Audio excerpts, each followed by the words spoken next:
நான் இன்றைக்கி செய்ய போகிறது கார்லிக் சிக்கன் வறுவல். தேவையானது சிக்கன் வந்து 1/2 கிலோ எடுத்துக்கலாம். இதுக்கு வந்து காஷ்மீரி சில்லி பவுடர், கொஞ்சமாக மஞ்சள் தூள், லெமன் ஜூஸ், தேவையான அளவு உப்பு, இதை போட்டு நல்லா ஒரு 1.5 hours நல்லா ஊற வச்சுட்டு ஃப்ரிட்ஜில் எடுத்து வச்சுக்கலாம். இப்போ எடுத்து வெளியில் வச்சுருக்கேன்.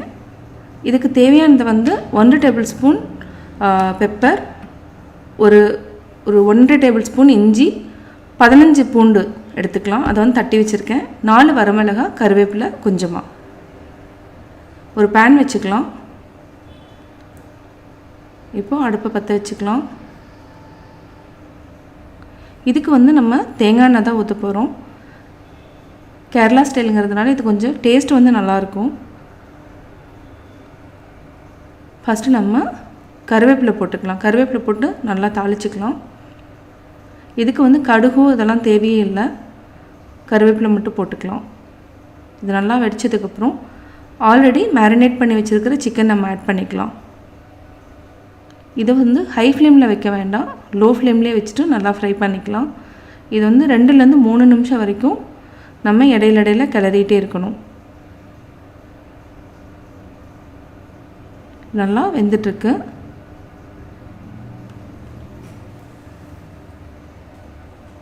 நல்லா ஆயில் வந்து படுற அளவுக்கு நம்ம இடையில பரட்டி வச்சுக்கலாம்.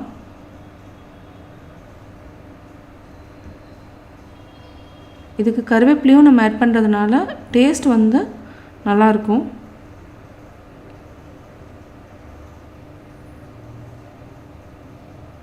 நல்லா பரட்டி விட்டுட்டே இருங்க.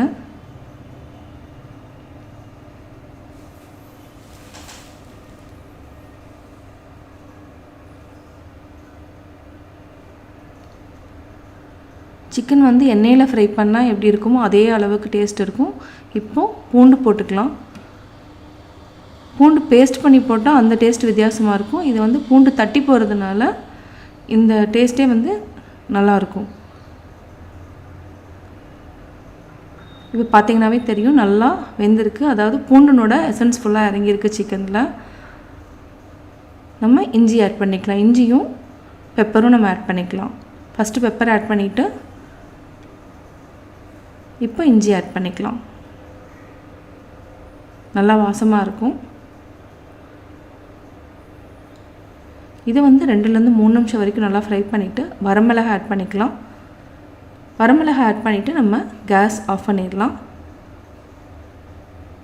சுவையான கார்லிக் சிக்கன் வறுவல் ரெடி.